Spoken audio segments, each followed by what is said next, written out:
UP में जारी सियासी खींचतान के बीच सीएम योगी आज दिल्ली दौरे पर हैं। दिल्ली में प्रधानमंत्री से मिलेंगे, संगठन के नेताओं से मुलाकात करेंगे और दिल्ली आने से पहले योगी ने यूपी में कई बैठकें की और काफी होमवर्क भी किया है। विधायकों संग सहयोगी दलों के मंत्रियों से भी बातचीत की है और माना यही जा रहा है कि आज जब वो पीएम से मिलेंगे तो यूपी की राजनीतिक हालात पर मंथन किया जाएगा।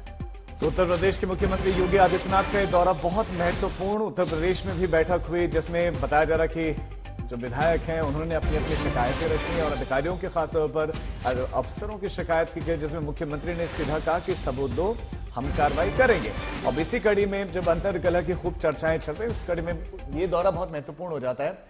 3 तस्वीर आपको दिखा रहे हैं। पहली जो मीटिंग जिसमें डिप्टी सीएम केशव प्रसाद मौर्य दिखाई दिए, दूसरी जो मीटिंग हुई उसमें यूपी बीजेपी के अध्यक्ष भूपेंद्र चौधरी पहुंचे और अब बहुत महत्वपूर्ण मीटिंग हो जाती है क्योंकि उत्तर प्रदेश के मुख्यमंत्री योगी आदित्यनाथ खुद अब दिल्ली में जहां पर वो मुलाकात करेंगे। बताया जा रहा है कि पीएम और गृह मंत्री से भी उनकी मुलाकात।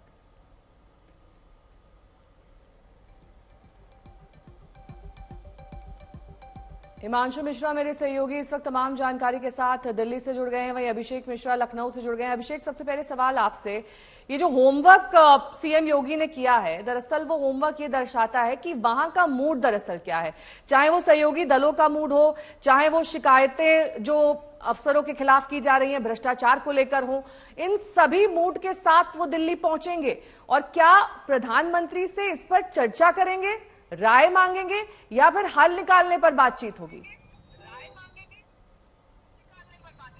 देखिए, बिल्कुल इस बैठक के कई महत्वपूर्ण मायने हैं क्योंकि लगातार उत्तर प्रदेश में जो उथल पुथल चल रही थी, संगठन सरकार इनके बीच के सामंजस्य की कमी, अधिकारियों का ना सुनना, ये तमाम विषयों को विधायकों ने, सांसदों ने, मंत्रियों ने सामने रखा है।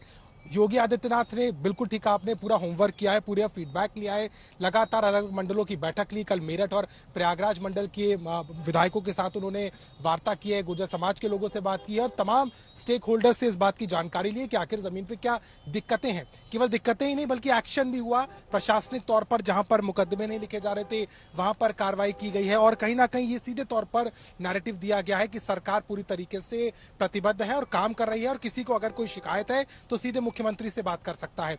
हमने ये भी देखा था सहयोगी दल के जो नेता थे, चाहे संजय निषाद हो, ओपी राजभर, जो पहले केशव प्रसाद मौर्य से मिलते हैं, उनके साथ दिखाई देते हैं, लेकिन कल उनके सुर बदल गए। कल उन्होंने कहा कि नहीं, सारी बातों को संज्ञान में लिया गया और मुख्यमंत्री ने कहा एक साथ काम कर रहे हैं, हम लोग आगे चलेंगे। मतलब ये सभी चीजों का पटाक्षेप करते हुए मुख्यमंत्री आगे बढ़ते हुए नजर आ रहे हैं और आज जब दिल्ली पहुंचेंगे, जेपी नड्डा के साथ उनकी मुलाकात है, इसके अलावा प्रधानमंत्री नरेंद्र मोदी से भी उनकी मुलाकात होगी, कल की बैठक में वो शामिल होंगे। तो एक तरीके से पूरे जो ग्रिप बनाकर रखी रही है सीएम योगी आदित्यनाथ ने उत्तर प्रदेश में, उस पे कितने स्ट्रांगली वो काम कर रहे हैं उसको जरूर सामने रखेंगे। ठीक है अभिषेक, आपके पास लौटते हैं। हमारे साथ हिमांशु मिश्रा भी है। हिमांशु, प्रधानमंत्री से, गृह मंत्री से, जेपी नड्डा से भी बताया जा रहा है कि मिलेंगे, तो क्या औपचारिक बता दिया गया है कि कितने बजे मुलाकात होगी? देखिए, मुझे लगता है अभी तक औपचारिक कोई भी टाइम जो है वो नहीं आया कि योगी आदित्यनाथ से जेपी नड्डा, गृह मंत्री अमित शाह या फिर प्रधानमंत्री नरेंद्र मोदी मुलाकात करेंगे। लेकिन इतना जरूर है क्योंकि आज दोपहर बाद जो है योगी आदित्यनाथ दिल्ली आएंगे और कल जो है नीति आयोग की गवर्निंग काउंसिल की बैठक है, उसमें उनको हिस्सा भी लेना है और उस कल देर शाम से जो है वो बीजेपी रूल स्टेट के जो मुख्यमंत्री और मुख्यमंत्रियों की जो बैठक है उसमें भी उनको पार्टिसिपेशन करना है, जिसमें प्रधानमंत्री नरेंद्र मोदी, गृह मंत्री अमित शाह, रक्षा मंत्री राजनाथ सिंह, जेपी नड्डा मौजूद रहेंगे। लेकिन 1-to-1 बैठकों का जो दौर है वो कब होगा इसको लेकर अभी समय फिक्स नहीं है। लेकिन याद कीजिए, आप पिछली बार जब केशव प्रसाद मौर्य और भूपेंद्र चौधरी दिल्ली आए थे तब उन्होंने लगातार नेताओं के साथ बैठकें भी की थी। भूपेंद्र चौधरी ने तो जेपी नड्डा, बीएल संतोष, गृह मंत्री अमित शाह, प्रधानमंत्री नरेंद्र मोदी के साथ बैठकर बातचीत की और पूरे प्रदेश के राजनीतिक हालात पर जो है विस्तृत रिपोर्ट दी और चुनाव के नतीजों को लेकर जो उन्होंने रिपोर्ट तैयार की थी उसके बारे में भी पूरी जानकारी दी थी। तब ये कहा गया था पार्टी आलाकमान की तरफ से कि आने वाले दिनों में जो है ब्रजेश पाठक और योगी आदित्यनाथ के साथ भी पार्टी आलाकमान की बैठकें होंगी क्योंकि उत्तर प्रदेश में भारतीय जनता पार्टी में तो सब कुछ ठीक नहीं चल रहा है। जी जी, ठीक है हिमांशु, आपके पास हम लौट रहे हैं, बने रहे हमारे साथ। तो आपको बता दें कि ये बहुत महत्वपूर्ण है, मुख्यमंत्री योगी आदित्यनाथ आज शाम को नया दिल्ली पहुंच रहे हैं। बिल्कुल, और दिल्ली आने से पहले सीएम योगी ने काफी काम किया है। अब तक वो 100 से ज्यादा विधायकों से मिल चुके हैं, लेकिन योगी के लिए चिंता की बात यह है कि कई विधायकों ने सरकारी अफसरों को लेकर शिकायतें की हैं। योगी कहते हैं कि अधिकारियों के खिलाफ शिकायत है तो सबूत लाओ और विधायक इस राय से सहमत नहीं है।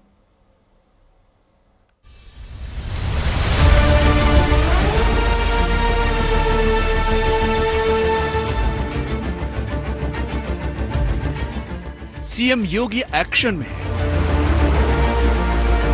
केशव मौर्य भी एक्शन में है। क्या अब दिल्ली की बारी है? यूपी का घमासान दिल्ली में समाधान। 2024 के लोकसभा चुनाव के नतीजों वाला घाव अभी भरा नहीं है। 14 की 71 सीटों के 10 साल बाद 24 में अगर मोदी की लहर के बाद भी यूपी में सीटों का आंकड़ा 33 पर आ टिके तो ये बीजेपी के लिए जाहिर तौर पर चिंता की बात है। और अब जरा इस हलचल को देखिए। सीएम योगी के घर विधायकों की कतार लगी है। लगातार सीएम योगी विधायकों से मुलाकात कर रहे हैं। जोन वाइज ये मुलाकात हो रही है। क्या इन मुलाकातों की नींव डिप्टी सीएम केशव मौर्य के उस बयानों से पड़ी जिसमें उन्होंने कहा था कि मेरे दरवाजे हर वक्त कार्यकर्ताओं के लिए खुले हैं? और क्या योगी ने ये कहकर पार्टी के भीतर ही विरोधी खड़े कर लिए हैं कि हम यूपी का इस बार का चुनाव अति आत्मविश्वास से हारे? लेकिन अब ऐसा लगता है कि योगी ने घर संभालना शुरू कर दिया है। सबसे पहले विधायकों से मुलाकात करके उनकी बात सुनी जा रही है। सीएम योगी 100 से ज्यादा विधायकों से मुलाकात कर चुके हैं। विधायकों से हार की वजह पूछी जा रही है। ऐसा करके योगी विधायकों के मन की बात जानना चाहते हैं। इन मुलाकातों में पहली बार विधायक खुलकर नाराजगी जता रहे हैं। विधायकों अफसरों को लेकर गुस्सा जता रहे हैं और सीएम योगी कह रहे हैं कि अफसरों के करप्शन या मनमानी के सबूत लेकर आओ। इस बात पर वे विधायक खफा हैं। हम लोग अपना काम छोड़ कर जनता की सेवा के अलावा, विकास के अलावा, पार्टी मजबूत कैसे उसे छोड़ करके कैमरा लेके घूमेंगे कि ये अधिकारी जो है ये भ्रष्टाचार कर रहा है, उसका सबूत बनाएंगे हम, या कार्यकर्ता इस काम में लगेंगे?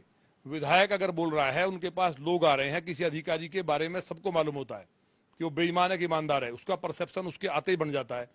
तो अगर वो सही काम नहीं करता और माननीय विधायक कह रहा है और उसके पास कोई चीजें आई हैं, कोई लोगों ने कहा जी मुझसे इतने पैसे लिए गए या कोई चिट्ठी दी है, उस पर अगर माननीय विधायक ने चिट्ठी लिख दिया, कह दिया, तो उस अधिकारी पर कार्रवाई होनी चाहिए। इसमें कौन सी बड़ी बात है?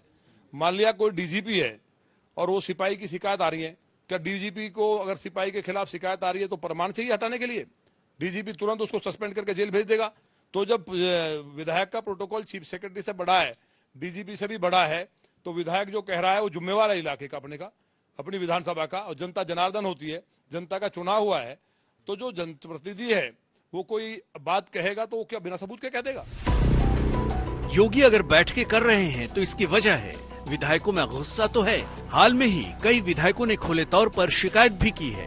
बुलंदशहर से विधायक प्रदीप चौधरी, योगी राज पार्ट 1 में मंत्री मोती सिंह, कन्नौज से हारे सुब्रत पाठक, मिर्जापुर के विधायक रत्नाकर मिश्रा, वाराणसी से विधायक त्रिभुवन राम ने बार बार कहा है कि अफसरशाही बेलगाम है।